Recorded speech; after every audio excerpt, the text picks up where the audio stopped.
Армысыздар, пайдалы ақпарат қызық арнасына қош келіпсіздер. Бүгінгі тақырыбымыз бауыр мен өтті тазалау. Арнама тіркеліп, видеоның соңына дейін қарауға кеңес беремін. Адамның бауыры өзін-өзі тазартатын жалғыз ағза. Ол 30-ға жуық биохимиялық функцияларды орындайды. Десе де адамның күшімен тазалауды қажет ететін кездер болады. Ол кезде емханаға немесе шипажайға баруға тура келеді. Оған уақыт тапшы болса, кейде қаржы мүмкіндік бермейді. Осындайда бірнеше маңызды ережелерді сақтай отырып, үйде бауырыңызға көмектесе аласыз. Бауыр неге шлакқа толады? Бауырдың ең қауіпті жауы алкогольді ішімдік. Оның құрамындағы этил спирті ағзалардың синтезіне, көмірсуларының өзгеруіне және эндогендік компоненттердің жойылуына жауап беретін дене жасушаларын бұзады. Осыған байланысты бауырда бұзылмалы қабыну пайда болады.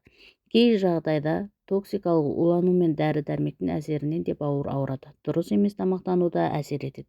Сіз шамадан артық тамақтансаңыз, майлы және тәтті тағамдарды жесеңіз, қарныңызды фастфудпен тойдырсаңыз, онда бауырға салмақ түседі. Онда бөлек метаболикалық бұзылулар, семіздік және вирустық аурулар да бауырға зиян екенін ескеріңіз. Отырықшы өмір салты да бауырдың жұмысын бұзатынын біле жүріңіз.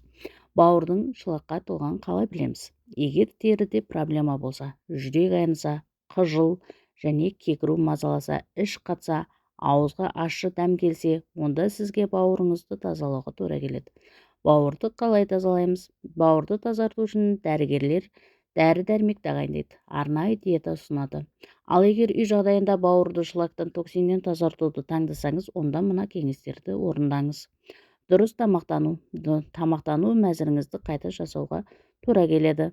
Себебі тізімдегі қуырылған, тұзды, ащы және ысталған тағамдарды, консервілерді, күшті ет сорпаларын сызып тастаңыз. Оның орнын көкөністермен, жемістермен, қышқыл сүт қышқыл өнімдермен байытыңыз. Бұл тағамдар өттің ағуын жақсартады. Бауырға пайдалы азықтар: көкөніс, кәді, қырыққабат түрлері, асқабақ, қояншөп пен қызанақ, аскөктер, аш жапырақ, күнзе, ақжелкен, сирусты жемістер: грейпфрут, апельсин, лимон, жеміс-жидек, алма, банан, құлпынай, інжір, жарма, кебек пен сұлы, өсімдік майы, күнбағыс, зығыр, зәйтүн және жүгері майы, сүт өнімдері, сыр, творог, йогурт, көкөніс шырындары, сәбіз, қызылша және қияр бауырға өте пайдалы. Оларды араластыруға немесе бөлек ішуге де болады. 1-2 апта бойы күніне 2-3 рет жарты стаканнан ішсеңіз, бауыр тазарады. Су ішу. Бауырды тазарту үшін сұйықтықты жеткілікті мөлшерде ішу керек. Күніне кем дегенде 2 литр ауыз суды тұтыну ұсынылады. Дәстүрлі медицинадан көк шай мен шөп тұнбалары керемет көмектеседі. Шөптер жинағы: шайхурай, жалбыз жапырағы, ала тікен, жидегі, салаубас гүлі, бөрі қарақат тамыры, қайың жапырағы, итмұрын. Аталған шөп тұнбалары өтті айдап бауырды тазалауға қабілетті. Су емі, ванна мен саунада денеден токсиндерді кетіре алады. Шамадан тыс терлеу арқылы токсиндер жойылады және тесіктер жақсы тазаланады. Осылайша сіз иммундық жүйені нығайтасыз. Су емін қабылдаудан алдын жылы су немесе өт айдайтын тұнба ішіңіз. Сонда нәтижесі өзіңіз ойлағаннан да керемет болады. Физикалық белсенділік отырықшы өмір салты өттің тоқырауына себепші болады. Сондықтан спортпен айналысу және дене шынықтырумен айналысу маңызды. Көбірек таза ауада серуендеңіз. Билеңіз, жүріңіз, жүгіріңіз.